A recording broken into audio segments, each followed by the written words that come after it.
అందరికీ నమస్తే అండి.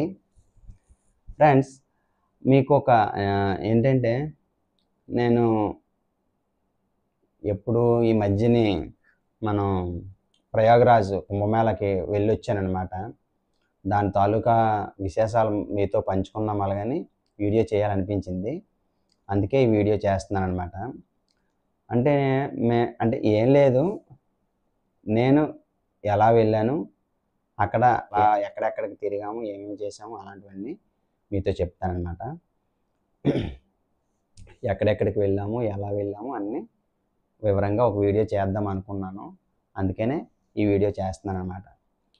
యాక్చువల్‌గా నేను మా గురువుగారు ఉంటారు ఒకాయన, జయకృష్ణ గారని స్టీల్ ప్లాంట్‌లో ఎంప్లాయీ అనమాట ఆయన. అయితే ఆయన నేను పండక్కి వెళ్దాం అంటే ప్రతి సంవత్సరం ఏంటంటే నేను పండక్కి ఎటో ఒకటు అంటే ఏదో పుణ్యక్షేత్రానికో ఎక్కడికో దగ్గరికి వెళ్తూ ఉంటాననమాట. అలాగే ఈ సంవత్సరం కూడాన భోగికి ప్రయాగరాజ్ కుంభమేళాకి వెళ్దాం అలాగని ప్లాన్ అనుకున్నాను. కాకపోతే కొన్ని అనివార్య కారణాల వల్ల ఆ ప్రోగ్రామ్ మిస్ అయిపోయిందనమాట. మిస్ అయిపోయిన తర్వాత సరే అయితే గురువుగారు మీరు ఆ రిజర్వేషన్ సంగతి చూడండి. మీరు ఎప్పుడైతే అప్పుడు వెళ్దాము అలాగని అనుకున్నామనమాట. ఫిబ్రవరి 1, 2 వీక్‌లో మేము అనుకున్నాం అనమాట. అయితే వీడియో చివరి వరకు చూడండి. వీడియో చివరిలో అసలు ఒక పాయింట్ ఉంటదనమాట. మనకి యోగం ఉంటే మనకి ఏదైతే యోగం ఉంటుందో అది కంపల్సరీగా మనకి జరిగి తీరుతుంది, లేదా వచ్చేదైతే వచ్చి తీరుతుంది అన్న పాయింట్ మీద ఉంటుంది. మీకు చివరిలో ఆ విషయం చెప్తాను ఏంటనేది. సరేనండి. అయితే మేము 28వ తారీఖు 28 జనవరి 2025 బయలుదేరామనమాట. ఉదయం 9:20 సమతా ఎక్స్‌ప్రెస్‌లో బయలుదేరి డైరెక్ట్ ట్రైన్లు లేవనమాట అప్పటికి. అంటే సండే ఒకటే స్పెషల్ ట్రైన్ ఉందని చెప్పారనమాట. నేను మా గురువుగారు కూడా బయలుదేరామనమాట. విశాఖపట్నంలో ఉదయం 9:20కి సమతా ఎక్స్‌ప్రెస్‌లో ఎక్కామనమాట. సమతా ఎక్స్‌ప్రెస్ ఎక్కి రాయ్‌పూర్‌లో 7:10కి కరెక్ట్ టైంకే తీసుకెళ్ళిపోయిందనమాట. రాయ్‌పూర్‌లో దిగేసి మళ్ళా 9:10కి సర్నాథ్ ఎక్స్‌ప్రెస్ అని అది ఎక్కామనమాట. అది ఎక్కి యాక్చువల్‌గా 29వ తారీఖు మధ్యాహ్నం 12, 1 గంట ఆ ప్రాంతానికి దిగిపోవాలి యాక్చువల్‌గా. అయితే ఆ రోజే మార్నింగ్ అంటే ఆ రోజు మార్నింగ్ ఎప్పుడో అంటే మేము ట్రైన్‌లో విన్నామనమాట. అక్కడ తొక్కిసలాట జరిగింది. కొద్దిమంది మరణించడం జరిగింది. సమ్ నెంబర్ నేను అసలు దృష్టే పెట్టలేదు దాని మీద. ఎంతమంది చచ్చిపోయారు ఏంటని. నెగెటివ్ నేను ఎక్కువ వినను. దానివల్ల నేను అంత దృష్టి పెట్టలేదు. ఎంతమంది చనిపోయారో నేను క్లారిటీ లేదు నాకు. కొంతమంది చనిపోయారు, మరణించారని వార్త విన్నాం అనమాట. ఒకవేళ దానివల్లనే ఏమో ట్రైను 11, 12 గంటలకే అక్కడ రీచ్ అవ్వాలి. యాక్చువల్‌గా మేము వెళ్ళాల్సిన స్టేషన్‌కి రీచ్ అవ్వాలనమాట. కానీ అంటే ఇలాగా ఒకవేళ టైం ప్రకారంగా అన్ని ట్రైన్లు వచ్చేస్తే మళ్ళీ ఇంకా జనాల ఫ్లో ఎక్కువైతే ఇబ్బంది అవుతుందనేమో మరి ఇన్‌స్ట్రక్షన్స్ ఇచ్చినట్టున్నాయి వాళ్ళకి, రైల్వే వాళ్ళకి. అది రాత్రి 8 అయిపోయినట్టుంది. ఎక్కడ చౌకీ ప్రయాగరాజ్ జంక్షన్‌లో దిగామనమాట. అక్కడ దిగ్గానే పోలీసులు ఫటామని పదండి అని ఒక్క నిమిషం ఎక్కడ నిలబడనివ్వట్లేదు స్టేషన్‌లోని. అలా ఆ పోలీసులు కొన్ని వందల మంది పోలీసులు అంటే చాలా రక్షణ ఏర్పాట్లు బాగా చేశారనమాట. అక్కడ చూడగానే అబ్బా! ఏంటి ఇంతమంది పోలీసులు ఇంత కేర్ తీసుకుంటున్నారంటే ఉదయం జరిగిన దాన్ని బట్టి కావచ్చు, లేదంటే యాక్చువల్‌గా కూడా వాళ్ళందరూ డ్యూటీలో వేసి ఉంటారు. వెళ్ళిపోయామనమాట. ఆ స్టేషన్ నుంచి బయటకొచ్చాము. ఒక రూట్ సజెస్ట్ చేశారు వాళ్ళు. పోలీసులు ఇలా వెళ్ళండి అలాగని. అందరితో పాటు అందరూ వెళ్తున్నారు మా ముందు. మేము కూడా వాళ్ళతో పాటు వెళ్ళిపోయామనమాట. మొత్తం మేమంటే నేను, మా గురువుగారు ప్లస్ ఇంకొక 12 మంది 12 మంది 14 మంది మా అన్నయ్య వాళ్ళు ఫ్రెండ్స్ వాళ్ళు అనమాట. అందరం మొత్తం వెళ్ళిపోయామన్నమాట. వెళ్ళిపోయిన తర్వాత అయితే ఫుడ్డు మరి మళ్ళా రాత్రి అయిపోతే ఫుడ్ దొరుకుతుందో దొరకదో కదా, అందుకని కొంచెం ఆ ముందుకు వెళ్ళిన తర్వాత మీకు ఇంకొక విషయం చెప్పాలండి. ఇది ఒక అద్భుతమైనటువంటి విషయం, కామెడీ విషయం. మీరు ఎప్పుడైనా పొరపాటున రాయ్పూర్ రైల్వే స్టేషన్లోని ఎప్పుడైనా రాయ్పూర్ వెళ్ళారనుకోండి, ఆ రైల్వే స్టేషన్లోని పూరీలు అవి ఉంటాయి, వాటిని మాత్రం ఎప్పుడూ కొనుక్కోకండి. అవి మీరు పొరపాటున కొనుక్కున్నారనుకోండి, ఇంకొక మనిషి కూలీని పెట్టుకోవాలి. ఎందుకంటే అటొకడు ఇటొకడు పట్టి లాగి తినాలన్నమాట. అలా ఉన్నాయన్నమాట అవి. ఆ కూర అయితే మరి మన జన్మలోనే అలాంటి కూర నేనైతే ఎప్పుడు తినలేదు. అంత దరిద్రంగా ఉంది. కాకపోతే ఏంటంటే యాక్చువల్గా ఇంకొకటి ఏంటంటే మీకు చెప్పాలని చెప్తున్నాను, కానీ నేనేంటంటే నేను తిండి గురించి నేను ఎలాగున్నా సరే పెద్ద పట్టించుకోను. మన ఆకలి తీరుతుందా లేదనేదే నేను చూస్తాను. నేనైతే బలవంతంగా తినేసాను కానీ ఆకలి మీద ఉండడం వలన. కానీ మీరు ఏదైనా ఏర్పాట్లు ఎప్పుడైనా మీరు కుంభమేళంకి ఎలాగ అయిపోతుంది, 2-3 డేస్లో అయిపోతుంది. ఒకవేళ ఎప్పుడైనా పొరపాటున ఆ స్టేషన్లోకి వెళ్తే మాత్రం ఎప్పుడు పొరపాటున పూరీలు అయితే కొనుక్కోకండి. చాలా దరిద్రంగా ఉన్నాయన్నమాట. అంటే లాగాలన్నమాట, అటొకటి ఇటొకటి పట్టుకొని లాగి చింపితే తిరిగితాయి. అలా ఉన్నాయన్నమాట, ప్లాస్టిక్ ముక్కల్లాగా. అవి ఆయిల్లో వేసాడో లేదో మరి నాకైతే తెలియదు, అంత దరిద్రంగా ఉన్నాయి. అయితే ఓకే, అక్కడ అయిపోయింది. మనం ఇప్పుడు ఎక్కడున్నాం, రైల్వే స్టేషన్ నుంచి బయటకు వచ్చేసాం. ఎక్కడ, చౌకీ ప్రయాగ్రాజ్ జంక్షన్లో బయటకు వచ్చిన తర్వాత ఆ రాయ్పూర్లో పూరీలు తిన్న తర్వాత భయం వేసింది అనమాట. పూరీలు తినాలంటే భయం వేసింది, నిజంగా చెప్తున్నాను. అయితే లక్కీగా ఒక ఆయన, అంటే వాళ్ళు చిన్న షాప్ లాగా ఉంది, పూరీ ప్లేట్ 30 రూపాయలు తీసుకున్నాడు. 5 పూరీలు సబ్జీ అనమాట, బంగాళదుంప కూర బాగుంది. అయితే ఇలాంటి కూరలు కూడా ఇక్కడ ఉంటాయేమో అని అనుకున్నాను అనమాట. మేము అందరం టిఫిన్ చేసేసి హైవేకి కనెక్ట్ అవుతుంది అనమాట. అది మిర్జాపూరు ఇటు నైని అది వెళ్ళే రోడ్లు అవి ఉన్నాయన్నమాట, రోడ్లు. ఆ హైవేకి వచ్చామన్నమాట. హైవేకి వచ్చిన తర్వాత హైవే లాగా ఉందన్నమాట.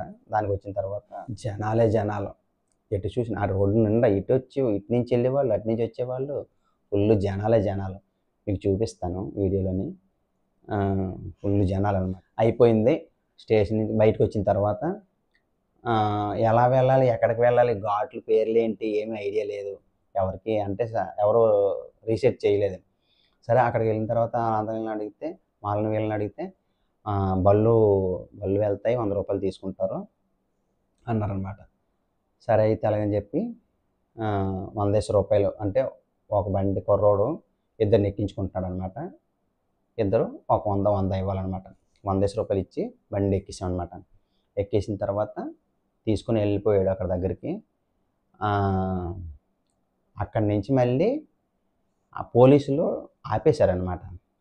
పోలీసులు ఆపేసి వేరే దగ్గరికి వెళ్ళిపోయాం అనమాట. అంటే ఇంక అక్కడి నుంచి మరి నడుచుకొని వెళ్ళాలంట. అందరూ అదే చేస్తున్నారు. ఎవరు కార్లు లాంటి వాళ్ళు ఎవరో మరి పెద్ద వాళ్ళు వెళ్ళిపోయారు. కానీ వెళ్ళిపోయిన తర్వాత అప్పుడు అక్కడికి యమునా బ్రిడ్జి దగ్గరికి వెళ్ళి ఉందన్నమాట. అక్కడ సర్కిల్ ఉందన్నమాట, ఏదో సర్కిల్ ఉంది. ఆ సర్కిల్ దగ్గరికి వెళ్ళిన తర్వాత వీళ్ళు మళ్ళీ అరైల్ ఘాట్ అని ఉందన్నమాట. అరైల్ ఘాట్కి వెళ్ళండి అలాగని వాళ్ళు పంపిస్తున్నారు అనమాట. ఇంక అటువైపు బ్రిడ్జి మీదకి కానీ యమునా బ్రిడ్జి మీదకి పంపించలేదు. అంటే త్రివేణి సంగమం వైపు వెళ్ళాలంటే యమునా బ్రిడ్జి దాటుకొని వెళ్ళాలి. మనం నైని సైడ్ ఉన్నాం అనమాట. నైని సైడ్ ఉన్నాం కాబట్టి ఇప్పుడు వీళ్ళు ఏంటంటే మరి డైవర్ట్ చేయాలి కదా జనాల్ని అందరినీ. ఇప్పటికే ప్రమాదం జరిగింది ఆల్రెడీ. కాబట్టి ఏంటంటే వీళ్ళు మమ్మల్ని ఈ అరైల్ ఘాట్కి పంపించారనమాట. అరైల్ ఘాట్లో అందరం వెళ్ళి 11:30 ప్రాంతానికి మా స్నానాలు పూర్తయ్యాయి అనమాట. అయితే ఆ రోజు నిజంగా ఐస్ వాటర్లో మునిగినట్టే ఉందండి. చాలా, అసలు అంత చలి వాటర్ నేను ఎప్పుడూ చూడలేదు. ఇలా తర్పణం ఇస్తుంటే ఆ దోసిట్లో నీరు నిలబడలేదండి. అంత చలిలో స్నానం చేసాం అనమాట. 11:30 అయిపోయింది. అది అయిపోయిన తర్వాత ఇంకా మాతో వచ్చిన వాళ్ళు, మా అన్నయ్య వాళ్ళు, ఫ్రెండ్స్ వాళ్ళందరూ కాశీ వెళ్దామని ప్లాన్ వేసుకున్నారనమాట. కాశీ వెళ్దామని ప్లాన్ వేసుకుని వాళ్ళు బయటకు వెళ్ళిపోయారు. బయటికి వెళ్ళిపోయిన తర్వాత మేమిద్దరం ఏంటంటే మా గురువుగారు నేను ఎలాంటి వాళ్ళం అంటే, అవసరమైతే నేల మీద బేకరీసి బంగిరీసి ఎలాగైనా దేనికైనా సరే సిద్ధం అన్న మనస్తత్వాలు కలిగిన వాళ్ళం అనమాట. అయితే వెళ్ళాము. అప్పటికే 1 గంట అయిపోయింది టైము. ఇంకంటే 11:30 నుంచి అటు ఇటు తిరుక్కొని 1 గంట అయిపోయింది. 1 గంట అయ్యేసరికి ఒక అంటే చిన్న రేకుల షెడ్ లాగా వేసి, అది పాతబడిన బిల్డింగ్ ఏమో, వాళ్ళు ఏంటంటే బెడ్లు అవి వేసి పడుకోవడానికి ఏర్పాట్లు చేశారనమాట. అయితే అక్కడ మేము వెళ్ళి అడిగితే 600 ఎంత చెప్పాడు ఒక బెడ్కి. 1 గంట అయింది. 2, 3, 4, 5, 6 1 గంట అయింది. 4 గంటలకి 500, 600 1 గంట అయింది. 4, 5, 6 అంటే ఇంకా 4 అవర్స్. 4 అవర్స్‌లోని మనం ఎందుకులే అలాగని అనిపించి, సరే ఒకసారి అలా ముందుకు వెళ్తే అక్కడ శివాలయ పార్క్ అని ఉందన్నమాట. రోడ్డు మీదనే, రోడ్డుకి ఆనుకొనే అక్కడ అందరూ పడుకున్నారనమాట. మనలాంటి వాళ్ళే పడుకుంటే మేము కూడా వెళ్ళి మేము ఏంటంటే దుప్పట్లు, లుంగీ పంచులు, బెడ్షీట్లు అన్నీ పట్టుకొని వెళ్ళాము. అన్నీ పట్టుకొని వెళ్ళి సెటప్ అంతా ఉంది కాబట్టి ఆయన ఒక ఫ్లెక్సీది కూడా ఒకటి ఉందన్నమాట. దాని కిందన వేసేసి పైన 2 బెడ్షీట్లు అవి వేసేసి ఒక దుప్పటి, లుంగీ పంచి అన్నీ కప్పేసుకొని పడుకున్నాం అనమాట. పడుకునేసరికి అయితే ఇక్కడ విషయం జరిగింది ఏంటంటే, నేను మామూలుగా స్నానం చేసిన దగ్గర నీళ్లు బాటిల్తో పట్టానమాట ఊరు తీసుకొద్దాం అలాగని. నేను ఇక్కడ నా హెడ్ దగ్గర తల వైపు పెట్టానమాట బాటిల్. పెడితే ఉదయం లేచేసరికి ఆ బాటిల్ లేదు. ఏంటంటే ఎవరో తాగేశారనమాట. పాపం భగవంతుడి దయ వల్ల ఏం అవ్వకుంటుంటే పర్వాలేదు వాళ్ళకి. ఓకే, అలాగే అయిపోయింది. ఇది ఫస్ట్ డే అక్కడ జరిగిందనమాట. చివరిలో ఒక విషయం చెప్తానన్నాను కదండి. జనవరి 27వ తారీఖు రాత్రి 9 గంటలకు మా అన్నయ్య ఫోన్ చేసి, తమ్ముడు రైల్వే స్టేషన్కి వచ్చి బండి తీసుకొని వెళ్ళిపో, రేపు మార్నింగ్ ఉదయం 8 గంటలకి అని అన్నాడు అనమాట. ఎక్కడికి వెళ్తున్నారు అన్నయ్య అని అడిగాను. అడిగితే కుంభమేళాకి వెళ్తున్నాము అన్నాడు. కుంభమేళాకి వెళ్తే అయితే మేము కూడా వస్తాము, మీకు పర్వాలేదా అన్నాను. అంటే మరి రిజర్వేషన్లు అయ్యలేవు, మీరు ఎంతమంది బయలుదేరుతున్నారని అడిగాను అనమాట. అంటే 12 మంది అని అన్నాడు. 12 మంది అయితే 12 మందికి రిజర్వేషన్స్ కన్ఫర్మ్ అయ్యాయి కదా అన్నాను. అవునన్నాడు. అయితే మేము ఇద్దరం వస్తాం, మీకు ప్రాబ్లం లేకపోతే ఎలాగంటే అయితే బయలుదేరండి అన్నాను. అంటే 27వ తారీఖు రాత్రి ఈ సంభాషణ జరిగింది. 28 ఉదయం 9:20కి సమత ఎక్స్ప్రెస్లో కుంభమేళాకి ప్రయాణం మొదలవ్వడం, కుంభమేళాకి వెళ్ళడం, కుంభమేళాలో పుణ్యస్నానం చేయడం అన్నీ జరిగిపోయాయి అన్నమాట. అంటే మన సంకల్పం మంచిదైనప్పుడు, గట్టిగా ఉన్నప్పుడు అది తప్పనిసరిగా జరిగి తీరుతుంది అన్నదానికి ఒక నిదర్శనం అన్నమాట. నాకైతే చాలా ఆనందం అనిపించింది. చాలా ఇది చెప్పుకుంటూ పోతే చాలా టైం అయిపోతుంది. మరి బోర్ కొట్టేస్తుందేమో మీకు.